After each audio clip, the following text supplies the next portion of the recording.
First of all, to follow up on the last questions that were raised by Senator Wells, and he was asking about, there's a very large amount of money being spent on all of these initiatives.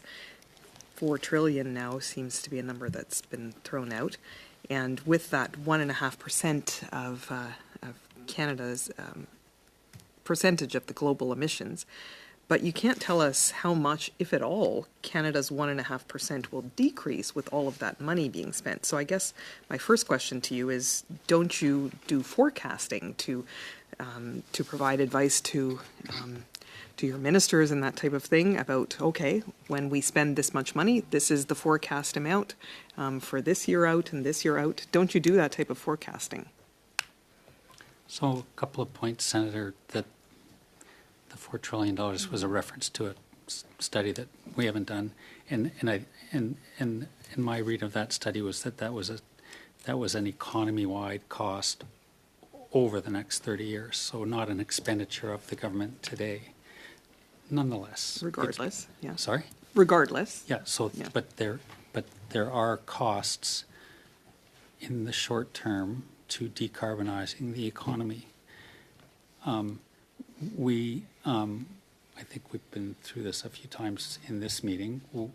We have provided projections that we continue to update about the emission reductions expected from the various measures. And as my colleague explained, that Canada has gone from a situation in 2015 where we had projected an increase in emissions by 2030 relative to our 2005 levels to now at least a 36% reduction below those measures as a result of the measures that we've put in place.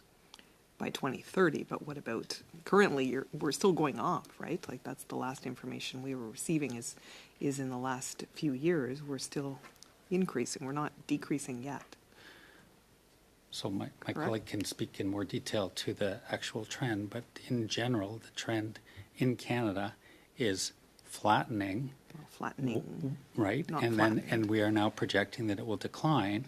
And importantly, it's flattening at the same time that GDP has increased dramatically since 2005. Mm-hmm. So economic activity and economic production have gone up, while emissions are now peaking and about to decline. Okay. Another issue that I want to ask you about, I just happened to see your Minister Guilbeault was at a transit conference this week in Montreal, and he had some pretty surprising things to say about, some major infrastructure issues, especially in light of the amount of money that the government has recently been spending on EV plants and battery plants and that sort of thing. Minister Guilbeault said, our government has made the decision to stop investing in new road infrastructure. Of course, we will continue to be there for cities, provinces, and territories to maintain the existing network, but there will be no more envelopes from the federal government to enlarge the road network. And this is, of course, with an increasing and continuing to increase population. He also said, Guilbeault said, overestimating the potential for electricity-powered transportation to solve climate change and other environmental issues would be, quote, an error, a false utopia that will let us down over the long term, unquote. We must stop thinking that electric cars will solve all our problems. So what do you have to say about that, given that we have seen, many multi-billion-dollar announcements with very substantial electric vehicle plants and battery plants, that sort of thing. That's been something the government has put a lot of focus on, and now we have the minister saying that that's not something that's going to be, a major part of their plans, seemingly. I think what the minister said is that electric vehicles, on their own, will not transition us to net zero. And the transition, the move to electric vehicles is going to be an important part of an overall transition of the economy to clean fuels. But I think his point is that as individuals, we can't all go and buy an electric car and think we've solved the climate problem. We need to do many other things in addition to transitioning the way we move around.